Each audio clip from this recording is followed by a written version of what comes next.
Réal Girard est un intellectuel. Après des études en philosophie au Québec et un doctorat en littérature à Paris, il est revenu chez lui, en Alberta. Et il s'est lancé dans le camionnage. Ça a été plus difficile pour moi, là, apprendre ma classe 1, apprendre à conduire le camion. C'est son frère Jean-Claude, très débrouillard, qui a eu l'idée de créer une compagnie de transport.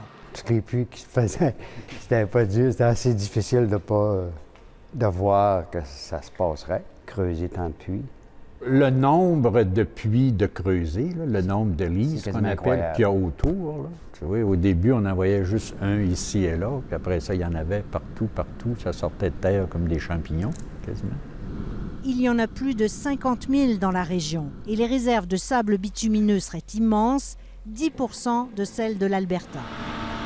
Ce sont ces vis qui creusent à 1500 mètres sous terre pour extraire le pétrole qui est très lourd. Ouais, c'est assez épais. Il est ensuite mélangé à de grandes quantités d'eau qu'on fait chauffer dans ces réservoirs pour en extraire l'or noir. Les gens qui viennent visiter un peu la région, la première chose qui les surprend, c'est qu'ils ne voient pas cet énorme trou, là, ces immenses trous qu'on voit des airs là, quand on parle, qu'on fait des documentaires sur le pétrole.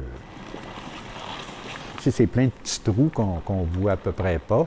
Et puis, il y a des champs autour de ça. Alors, il y a de la verdure. On dirait que la vie normale continue.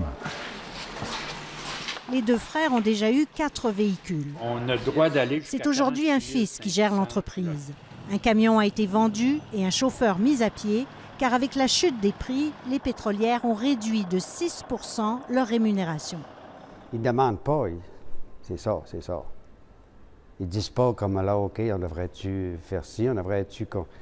Non, on vous baille, that's it. 1 an. Oh, si ça remonte, non. Si ça remonte, vous restez bas pour 1 an.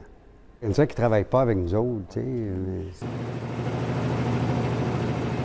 Mais le travail continue, jour et nuit, 7 jours sur 7. Ça a baissé un peu, c'est sûr. On perd un peu d'argent, mais... Richard Horst est originaire de Passepédiac, en Gaspésie. Il est arrivé en Alberta il y a 8 ans. Ici, les chauffeurs, ils gagnent 3 fois le salaire de la Gaspésie. 3 fois et même des fois 4 fois. Tout dépend des heures que les gars travaillent. Il a commencé comme chauffeur et il possède maintenant 6 camions, car l'extraction n'arrête jamais. Et l'impact sur l'environnement dans tout ça, l'avenir de la planète, nos vieux routiers sont pragmatiques. Quand je regarde, je vais dans ma cuisine, puis je rouvre mon frigidaire, puis je vois que c'est toutes des affaires enveloppées de plastique, puis je me dis, je suis dans le bon business parce que je n'aurai rien là. Mais pour le dommage que ça fait, on ne le voit pas vraiment, nous autres. C'est sûr qu'on a quand même une conscience écologique, là, on y pense. Comme oui. Nous, ici, on reste juste près d'un petit lac.